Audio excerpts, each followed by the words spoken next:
नमस्कार, जय हिंद, वंदे मातरम। दोस्तों, पिछली वीडियो में आपने देखा कि क्वेश्चन नंबर 4, 5, 6 हमने उसमें किए। इस वीडियो में हम बात करेंगे क्वेश्चन नंबर 7, 8, 9 की। आइए देखते हैं, स्क्रीन पर देखेंगे। देखिए, क्वेश्चन नंबर 7 है आपके सामने, और वो क्या कह रहा है दोस्तों, ज़रा एक बार ध्यान से देखेंगे। वो कह रहा है कि 4500 फ्लक्स रेखाएं किसी निश्चित आयतन में क्षेत्र के भीतर जा रही हैं तथा 2500 फ्लक्स रेखाएं उस क्षेत्र से बाहर निकल रही हैं। उस क्षेत्र के भीतर कितना आवेश है, ये बताना है दोस्तों। तो ध्यान रखने वाली बात क्या है, देखिए इसमें आपको क्या दिया हुआ है और क्या निकालना है। जब ये बात आप समझ लेंगे तो सवाल बहुत ही ईजी हो जाएगा दोस्तों। देखिए, आपको दिया हुआ है φ1, ये क्वेश्चन नंबर 7 है दोस्तों, क्वेश्चन नंबर 7। इसमें दिया हुआ है आपको φ1, यानी कि जो फ्लक्स है, आपकी फ्लक्स रेखाएं, वो 4500 रेखाएं जो है वो अंदर जा रही हैं किसी क्षेत्र के अंदर। अब आप कहेंगे इसको मैंने φ1 क्यों ले लिया। दोस्तों, आपने पढ़ा होगा कि वैद्युत फ्लक्स की जो परिभाषा है वो कहती है कि एक समान वैद्युत क्षेत्र में किसी काल्पनिक पृष्ठ से गुजरने वाली वैद्युत बल रेखाओं की संख्या की माप वैद्युत फ्लक्स कहलाती है। तो यहाँ पर जो देखिए रेखाएं जा रही हैं वो 4500 रेखाएं हैं। अभी जो φ1 है वो इतना है, फ्लक्स संख्या इतनी है। दूसरा जो φ2 है आपका दोस्तों, वो है 2500 रेखाएं गुजर रही हैं। तो यहाँ पर जो फ्लक्स आपका बनेगा φe, वो बनेगा आपका φ2 माइनस φ1। ये आपका फ्लक्स बन जाएगा दोस्तों। ध्यान देंगे, ये 2500 रेखाएं माइनस 4500 रेखाएं, और घट के जो आएगा वो बनेगा आपका माइनस का 2000, यानी कि इतना वोल्ट मीटर फ्लक्स आपका गुजर रहा है किसी वैद्युत क्षेत्र से। तो ये कहता है कि उसके अंदर कितना आवेश है, कितना आवेश है, ये आपको बताना है। देखिए, बहुत ही आसान है। गॉस की प्रमेय का यहाँ पर प्रयोग कर लेते हैं। गॉस की प्रमेय से हमने पढ़ा था कि किसी बंद पृष्ठ से गुजरने वाला कुल फ्लक्स जो होता है वो होता है आपका Q/ε0। और यहाँ से हमें Q फाइंड करना दोस्तों। फाई हमारे पास है, ε0 हमारे पास है। तो यहाँ से मैं जब Q की वैल्यू निकालूंगा दोस्तों, तो ये मल्टीप्लाई हो जाएगी इस तरह से। ये बन जाएगा आपका φe मल्टीप्लाई ε0। अब यहाँ पर इसकी वैल्यू भर लेते हैं दोस्तों। ये हो जाएगा आपका, ये हो जाएगा माइनस का 2000, और गुणा इसकी जो वैल्यू होती है दोस्तों, पिछली वीडियो में मैंने बताया, पिछले सवालों में कई बार, वो होता है ε0 बराबर 8 × 8 5 10 की पावर -12 कूलाम स्क्वायर पर न्यूटन मीटर स्क्वायर। इसकी वैल्यू यहाँ रख लेते हैं दोस्तों, 8.85 10 की पावर -12। बस मल्टीप्लाई करनी है और आपका आंसर आ जाएगा दोस्तों। देखिए, मल्टीप्लाई कर देता हूँ मैं। ये जो 3 जीरो हैं दोस्तों, ये तो मिल जाएंगे आपकी इस 12 में, तो पावर हो जाएंगी आपकी 10 की पावर -9, और इस 2 की मल्टीप्लाई कर देता हूँ मैं इस संख्या में, तो हो जाएगा 2 पंजे 10 की 0, 2 अट्ठे 16, 16 और 1 17 का 7, 2 अट्ठे 16 और 1 17, माइनस का दशमलव जाएगा 2 स्थान पर यहाँ पर, तो ये हो जाएगा आपका 17.7। और इस सवाल को यहाँ नहीं छोड़ सकते हैं। मैंने आपको बताया था कि हमें दशमलव केवल एक स्थान पर देना होता है उल्टे हाथ से, तो यहाँ पर एक स्थान पर दशमलव मुझे ले जाना पड़ेगा। तो इस पावर में से एक पावर का मैं यूज़ कर लेता हूँ दोस्तों, और ये हो जाएगा आपका माइनस का 1.77 × 10 की पावर -8, और यही आपका आंसर हो जाएगा दोस्तों। आशा करता हूँ ये क्वेश्चन आपको समझ में आ गया होगा। चलिए अब बढ़ते हैं क्वेश्चन नंबर 8 की ओर। देखिए क्वेश्चन नंबर 8 क्या कहता है दोस्तों, स्क्रीन पर देखेंगे। क्वेश्चन नंबर 8 देखिए कह रहा है, क्वेश्चन नंबर 8, एक वृत्ताकार समतल प्लेट की त्रिज्या 0.1 मीटर है। यह 10 की पावर 4 न्यूटन पर कूलाम के तीव्रता के वैद्युत क्षेत्र में इस प्रकार रखी है कि प्लेट का तल क्षेत्र की दिशा से 30 डिग्री एंगल बनाता है। इस प्लेट के संपूर्ण क्षेत्रफल से गुजरने वाला फ्लक्स कितना होगा, ये बताना दोस्तों। तो देखिए, बहुत ही आसान है। दिया क्या है आपको दिया है ये क्वेश्चन नंबर 8 में कि जो त्रिज्या है आपकी r इक्वल, वो है आपकी 0.1 मीटर, और जो न्यूटन पर कूलाम वैद्युत क्षेत्र है आपका, वो है E बराबर 10 की पावर 4 न्यूटन पर कूलाम, और थीटा जो दिया हुआ है उसका ध्यान देंगे दोस्तों।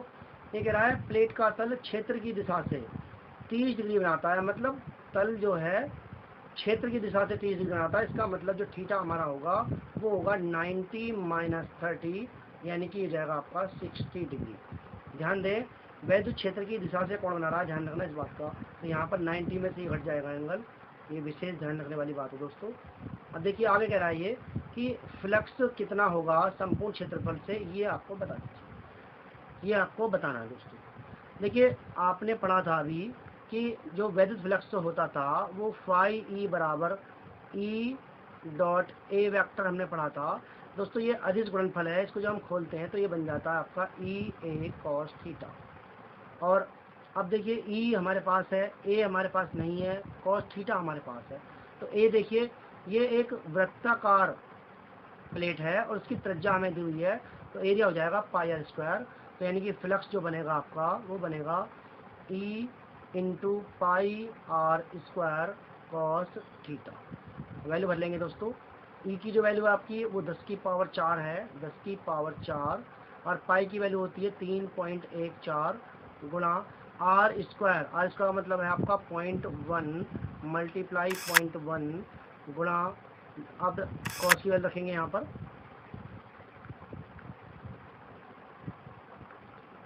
गुणा कॉस 60। देखिए थीटा की वैल्यू कॉस 60 है तो यहाँ रख लेंगे आप कॉस 60। बस सॉल्व कर लीजिए, जो आएगा वही आपका आंसर होगा दोस्तों।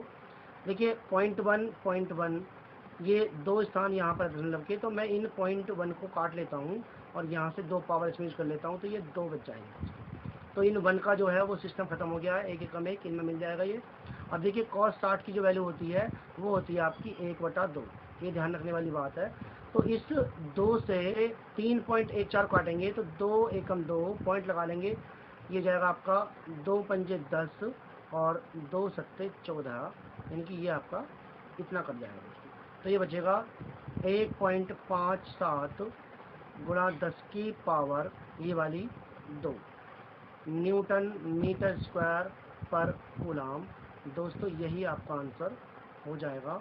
आशा करता हूँ ये क्वेश्चन आपको समझ में आ गया होगा। चलिए अब चलते हैं क्वेश्चन नंबर 9 की ओर। चलिए अब चलते हैं क्वेश्चन नंबर 9 की ओर दोस्तों। क्वेश्चन नंबर 9 स्क्रीन पर देखेंगे आप लोग। देखिए क्वेश्चन नंबर 9 है स्क्रीन पर, वो क्या कहता है दोस्तों, ध्यान से देखेंगे। ये कह रहा है कि एक समरूप विद्युत क्षेत्र E बराबर 5 गुणा 10 की पावर 3 न्यूटन पर कूलाम में एक 10 सेंटीमीटर भुजा वाला वर्गाकार समतल पृष्ठ है जो वाई जेड तल के समांतर स्थित है। पृष्ठ से कितना वैद्युत फ्लक्स गुजरेगा ये बताना है। यदि पृष्ठ का तल एक्स अक्ष की दिशा में 30 डिग्री का कोण बनाएगा तब कितना फ्लक्स निकलेगा ये बताना दोस्तों। तो आपको दिया क्या है, ध्यान देंगे। क्वेश्चन नंबर 9 ये कह रहा है कि वैद्युत क्षेत्र जो आपका E बराबर है वो है आपका 5 × 10 की पावर 3 आई कैप वोल्ट न्यूटन पर कूलाम। उसके बाद कहता है जो भुजा दे रखी है, भुजा है वर्गाकार पृष्ठ की, वो A बराबर है आपकी दोस्तों 10 सेंटीमीटर। तो क्षेत्रफल निकाल लेते हैं दोस्तों। क्षेत्रफल कितना हो जाएगा, देखिए ये हो जाएगा A बराबर भुजा की घात 2 हो जाएगा क्षेत्रफल, वर्गाकार है तो वर्गाकार में भुजा की घात 2 बनेगा। ये जाएगा 10 की पावर 2 अर्थात 10 × 10 100 सेंटीमीटर स्क्वायर। इसको मीटर बना लेंगे दोस्तों। ये हो जाएगा आपका 100 × 10 की पावर -4, 10 की पावर 4। ये आई और लगेगा दोस्तों, ध्यान रखना, मीटर स्क्वायर। आई क्यों लगा है, क्योंकि ये वाई जेड तल के समांतर दिशा में है और वाई जेड की दिशा में जो एकांक सदिश होता है वो एक्स अक्ष की दिशा में होता है जो आई कैप होता है। तो यहाँ पर अब देखिए आपसे पूछ रहा है कि फ्लक्स कितना होगा ये आप बता दीजिए। तो फ्लक्स होगा आपका 5E बराबर E डॉट ए वेक्टर। तो E की वैल्यू कितनी है आपकी 5 × 10 की पावर 3 और I, तो डॉट लगा लेंगे यहाँ पर, डॉट प्रोडक्ट बनेगा तो जाएगा आपका 100 × 10 की पावर -4 आई डॉट। देखिए आई की आई में करेंगे तो ये तो 1 हो जाएगा दोस्तों, पहले ही किया था हमने पिछले सवालों में। अब इनकी मल्टीप्लाई कर लेते हैं तो ये हो जाएगा आपका, ध्यान से देखेंगे, 5 की 100 में करेंगे तो हो जाएगा 500 मल्टीप्लाई, देखिए 10 की पावर ये 3 प्लस की और ये माइनस की, तो घट के बचेगी माइनस की 1। ये एक पावर इस एक 0 से कट जाएगी दोस्तों, क्योंकि ये प्लस की और ये माइनस की। तो आपका जो आंसर आ जाएगा वो आ जाएगा 50 न्यूटन मीटर स्क्वायर पर कूलाम। ये आपका आंसर हो जाएगा। यहाँ ध्यान देने वाली बात यह है कि अब की बार जो पूछ रहा है वो 30 डिग्री का एंगल एक्स अक्ष की दिशा से बना रहा है। इसका मतलब ये होगा दोस्तों कि थीटा जो हो जाएगा आपकी बार वो 90 माइनस 30 अर्थात 60 डिग्री हो जाएगा। ये सेकंड पार्ट के लिए रहेगी बात। तो इसमें आपकी बार क्या होगा, जो फाई बनेगा आपका, फाई हो जाएगा ई ए कॉस थीटा। तो ई की वैल्यू कितनी है हमारे पास, वो है 5 गुणा 10 की पावर 3 और मल्टीप्लाई ए की वैल्यू भर लेंगे दोस्तों, ये जाएगा 100 गुणा 10 की पावर -4 और कॉस 60 की जो वैल्यू होगी वो कितनी हो जाएगी 1/2। तो ध्यान देंगे ये पावर माइनस की बचेगी, ये 2 से काट लेंगे कितना, ये 50 बार कट जाएगा दोस्तों। तो 50 की मल्टीप्लाई इस 5 में हो जाएगी, ये जाएगा 5 पंजे 25 और 0 250 हो जाएगा और ये पावर 1 बचेगी माइनस की। तो ध्यान देंगे ये पावर 1 इससे कट जाएगी, तो आंसर आ जाएगा आपका 25 न्यूटन मीटर स्क्वायर पर कूलम और यही आपका आंसर हो जाएगा। आशा करता हूँ ये क्वेश्चन आपको समझ में आ गए होंगे। बहुत बहुत धन्यवाद दोस्तों। वीडियो को लाइक और शेयर जरूर करते रहें दोस्तों।